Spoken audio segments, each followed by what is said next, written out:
A missile launches. Sirens echo. Families rush to underground shelters. In one part of the world, a war begins, while in another, diplomats sit at long tables negotiating peace. From ancient battles fought with swords to cyber wars fought with data, humanity's history is a story of conflict and reconciliation. But behind every war lies a question we still can't fully answer. Why do humans, despite all progress, still fight? Welcome back to the Learning Studio. You're watching our political science series, and in today's episode, we dive into conflict, war, and peacebuilding, a timeless topic that remains central even in our modern age of globalization and technology. From traditional wars to terrorism, from peace treaties to post-war rebuilding, we'll explore what causes conflicts, how they evolve, and what it takes to rebuild societies once the guns fall silent. And in our next episode, we'll step into the corridors of power with policymaking processes, understanding how governments respond to crises like pandemics, inflation, and national emergencies. Why do conflicts happen? At the core, conflicts arise when interests, values, or identities clash. Political scientists often divide them into power conflicts, competition for dominance or survival, like the US-China rivalry; economic conflicts over resources, trade, or territory, like the Iraq-Kuwait oil dispute; ideological conflicts between political systems or worldviews, like democracy versus authoritarianism; ethnic or religious conflicts rooted in identity and historical grievances, like in Bosnia or Rwanda.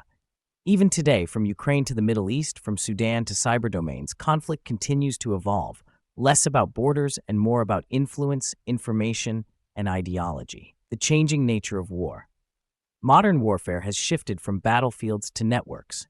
Drones, artificial intelligence, economic sanctions, and information warfare have replaced traditional armies in many cases. Cyber attacks can cripple a country without a single shot fired. Terrorism, too, has reshaped the concept of conflict, blurring lines between state and non-state actors. It's not just about armies anymore. It's about ideologies, propaganda, and asymmetric power. Peacebuilding, beyond the ceasefire, ending war is only the first step. Peacebuilding is about reconstructing societies, rebuilding trust, institutions, and livelihoods. It's political, social, and deeply emotional work.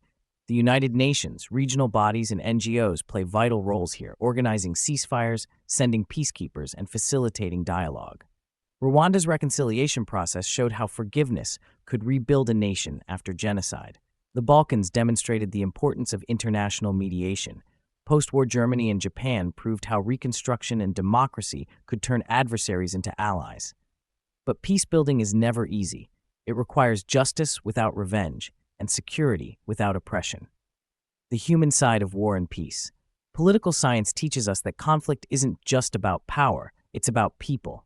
Every policy, every negotiation, every peace mission affects real lives. Understanding conflict and peace means understanding humanity itself. Conflict is inevitable in politics, but war is not. Peace is not the natural state of humanity. It's a choice we must continuously build. Political science helps us study the causes of war, not to justify them, but to prevent them. And that's today's lecture on conflict, war, and peacebuilding, the eternal dance between destruction and reconstruction.